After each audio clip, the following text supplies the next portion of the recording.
हाल चाल सुनावा का? पहला दिन कैसा लागल बतावा हो। अच्छा ये सिला बोला। ये सिला पियावा के हाल चाल सुनावा हो, पहला दिन कैसा लागल बतावा हो।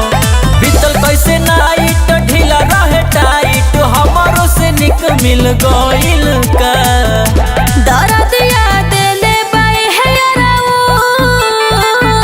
दर्द याद ले बाई है याराऊ, कि जवन दिल न रहला तो।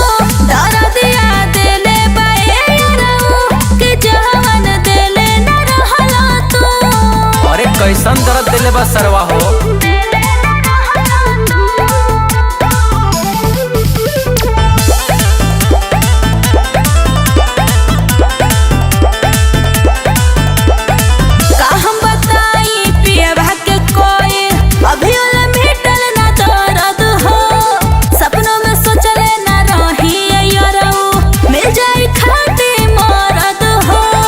सही बतावा सच में हो का लागत हमरा के भूलया बजाइबू, सुन के उड़ गइल हो सहो। पूछ के तोहरा से गलती कदी हनी, होता बहुत अफसोस हो। बारू बड़ दुख में बुझत बानी, खीरा हमार नहीं खइबू का। दर्द याद ले बाई है याराऊ, दर्द याद ले बाई है याराऊ, कि जवन दिल न रहला तो। दर्द याद ले बाई है याराऊ, कि जवन दिल न रहला तो।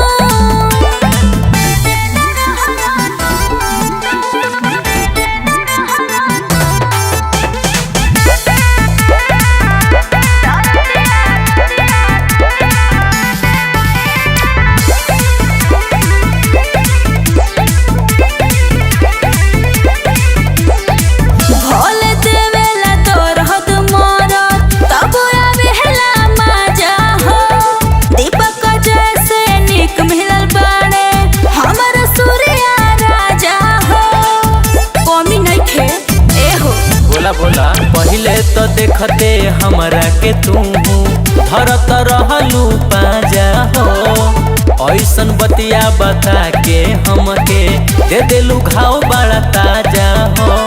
कई कई बड़ाई दिहलू रोवाई, गुन खाली करे गईबू का।